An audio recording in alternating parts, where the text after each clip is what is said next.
The American people thought that the Trump administration was going to target violent felons who are here in the country illegally.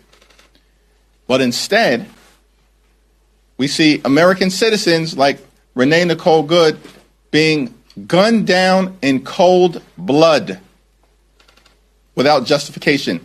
Taxpayer dollars are being used by the Department of Homeland Security and ICE to unleash extremism on the streets of America by individuals who are showing depraved indifference to human life. That's what we're seeing. That's what the American people are seeing. Renee Nicole Good was 37 years old, a mother of three, a poet, a United States citizen. On January 7th, 2026, she stopped her car to check on her immigrant neighbors during an ICE operation in Minneapolis. And an ICE agent named Jonathan Ross pumped 3 bullets into her. 1 through the windshield, 1 to the head. She never made it home. This is not an immigration story. This is a story about a government that has decided it is above the law. If that makes your blood boil, hit subscribe. Share this right now, because we are just getting started. And third, this is not the only challenge, but the so-called stock ban bill is riddled with loopholes that you can drive a flying palace through. That's ridiculous. It's pretending to do something that is not taking place. And the American people are correctly demanding that Congress take decisive action as it relates to banning congressional stock trading, so there can be some confidence that their representatives in the People's House are conducting themselves solely with the public interest in mind, not their own personal interests. So if the legislation comes to the floor, we'll have a caucus meeting to discuss it and then stake out a position thereafter. But as of the moment, the words, actions, and votes. Here is the quiet part Republicans are screaming out loud with this stock ban bill. They know it is a fraud. Jeffries knows it is a fraud. The American people know it is a fraud. And that is the entire point. The Republican bill, authored by House Administration Committee Chairman Brian Stile, lets members of Congress keep every stock they already own. They just can't buy new ones. Members, their spouses, their dependent children, all of them can hold. All of them can profit. And the man sitting at 1600 Pennsylvania Avenue, the man with more access to market-moving inside information than anyone else on the planet, Donald Trump, not covered. J.D. Vance, not covered. You want to understand why Republicans in the House cannot pass a real stock ban? Look at the trading records. Look at who benefits from every tariff announcement, every regulatory decision, every defense contract. The conflict of interest is not incidental to the Republican Party's agenda. It is the agenda.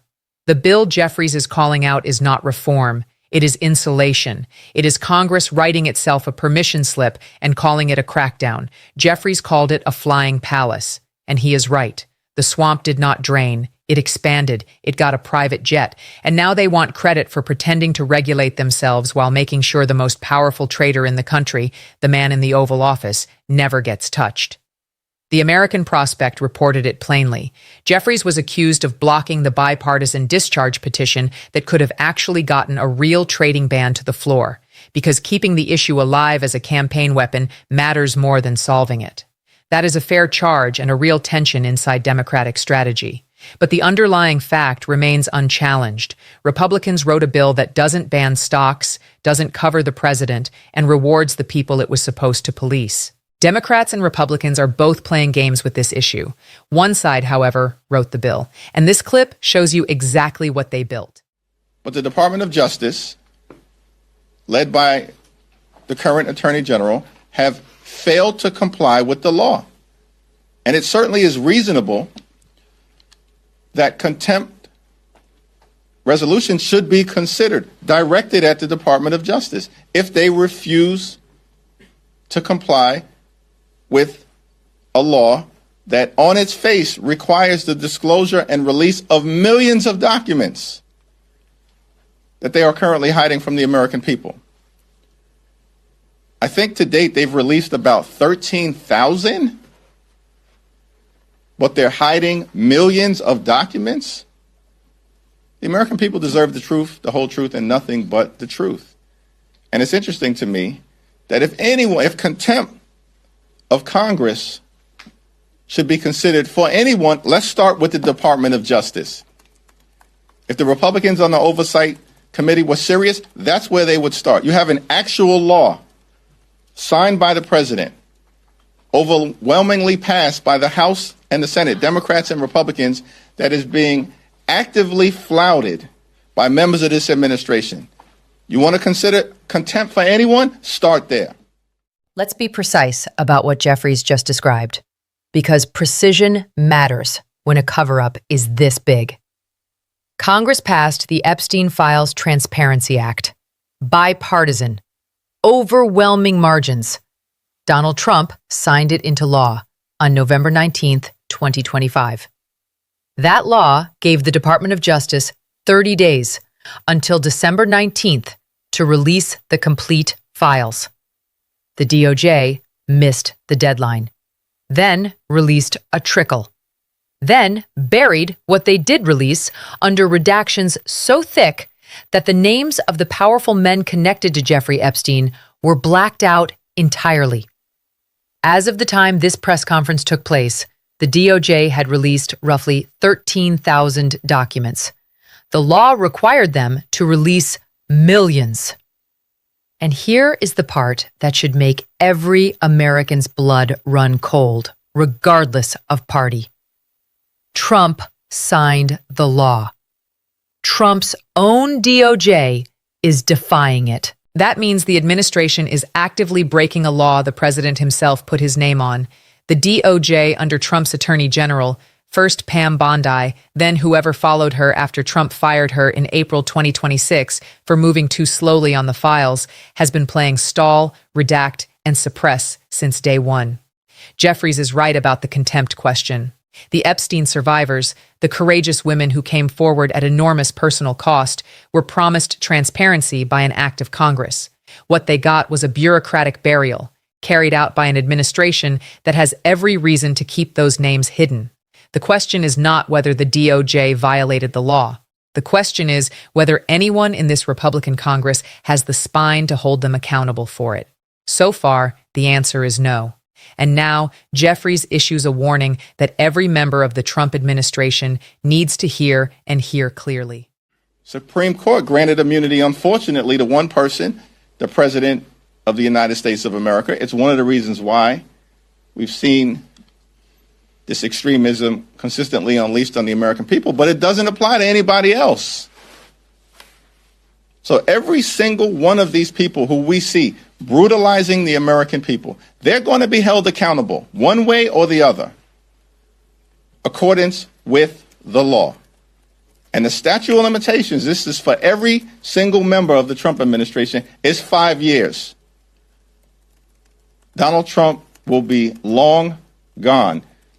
Left, 1600 Pennsylvania Avenue. Statute of limitations will be alive and well. And there'll be a lot of people in this country, patriotic people, determined. 5 years. That is not a threat made in anger. That is a legal countdown delivered in the tone of a man who has already done the math. Jeffries is describing something real. Federal statutes of limitations on civil rights violations, conspiracy charges, and abuse of official power run 5 years in most categories. The Trump administration ends, whether in January 2029 or sooner, and the clock does not stop with it. Every ICE agent who fired on an unarmed U.S. citizen, every DOJ official who sat on documents they were legally required to release, every member of this administration who weaponized federal law enforcement against political opponents. The immunity they are hiding behind right now is temporary. The law is not. This is what Jeffries understands that the Trump administration apparently does not. Power in American democracy is borrowed, not owned. You get it for a term, maybe two, and then you give it back. And everything you did with it goes into the record, goes into the files, goes into the depositions. The same DOJ that Trump turned into a political weapon can be turned around. The same contempt power Republicans are wielding against Democrats can be redirected. The statute of limitations will be alive and well. And here is the macro picture Jeffries painted in this press conference that you need to understand heading into November 2026. He is not just playing defense. He is building a closing argument. 1 year of Trump. Costs up, not down. Medicaid gutted. ICE killing American citizens in the streets, a fake stock ban, Epstein files buried, and a DOJ that broke the law signed by the man it serves. That is the record. That is the case. And Democrats are going to carry it into every swing district, every purple state, every county where a working-class American opened their grocery bill or their health insurance premium this month and felt something shift. Republicans may control the House, the Senate, and the White House right now. But Jeffries is right about one thing. They cannot even organize a two-car funeral. They are losing votes week after week. Their majority is held together with threats and procedural tricks and a gerrymandering scheme that the Supreme Court of Virginia just set on fire.